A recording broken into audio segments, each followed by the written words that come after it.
Hi everyone, it's Rob, and this week we're going to talk about the concept of value and how important it is for driving revenue. So let's get started. When it comes to pricing, a lot of people think of it as very mathematical, very scientific, very precise, but there is a whole psychological aspect to it as well, and perception has a lot to do with that. And the concept of value is very important to consumers in all price ranges. And value, this is a common definition, it's one that I like a lot, which is that value equals the perceived benefit minus the perceived price. Now, that's not just my opinion. There are many people who subscribe to that definition, and one of the other examples here is McKinsey Consulting. You may be familiar with them, but if you're not, they're a very widely respected global consulting firm. But they define customer value as customer value equals customer perceived benefits minus the customer perceived price. So that's just one more example of this definition. So let's look at how that translates into hotel pricing. If we look at Hotel A, they may have a benefit of $400 per night in terms of the consumer perceived benefit. They're on the perfect location, on the mountain or on the beach, and they may have lots of very nice amenities and beautiful rooms and all sorts of things like that. And they have a price of $350. So that means there's a perceived value of $50 in this particular case.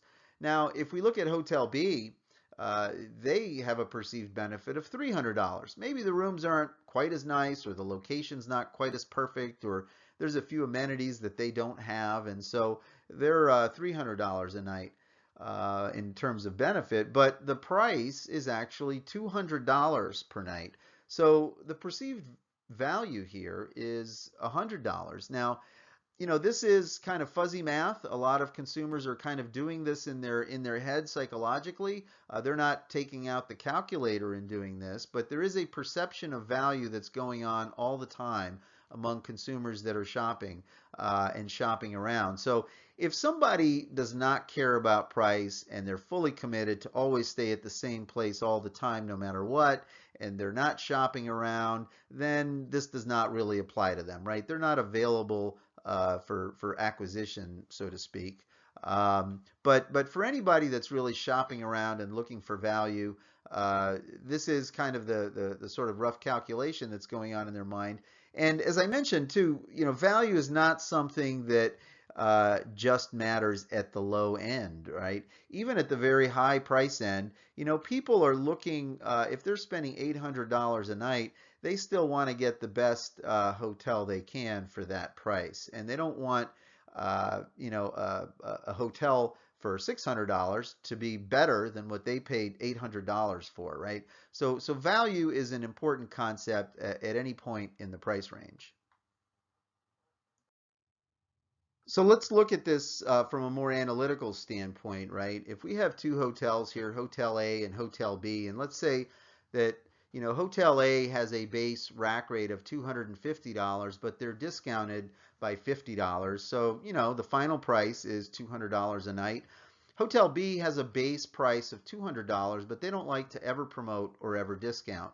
And as we just saw, 20% off and today only is another kind of banner that appears sometimes that adds some urgency. So you get the promotional effect, you get the display and the extra merchandising, and in the end, the hotel is getting the same amount of money. Now what happens, consumers scroll and jump between sites and they're looking for value or a special deal. The discount is often perceived as more value, and today only adds urgency. Now, Hotel A will get the same net revenue, but they're going to get more volume and sometimes much more volume because of that merchandising effect, even though the price is the same. And of course, we're assuming that the hotel quality here is the same as well. But Hotel A is going to get the same net revenue, but a lot more volume because of that approach, even if they raise their rack rate and then discount it back. And sometimes the difference is dramatic. Now you do have to, of course, be cautious about discounting too deeply since it can seem kind of desperate. It may seem like there's something wrong with this hotel. And so that is something to be careful about. I usually don't like to, I think anything over 30-35% starts to kind of damage the brand. I think some people even feel that 30-35 is too high, but depending on your financial situation, sometimes that's necessary. And in some markets, you find lots of properties at 30-35% off during the low season, for example. But certainly, when you start to get into the 40-50% range, I personally feel like it starts to maybe hurt the brand a little bit. But there again, that becomes a personal decision about how it affects your brand. But certainly, it's something to be careful about.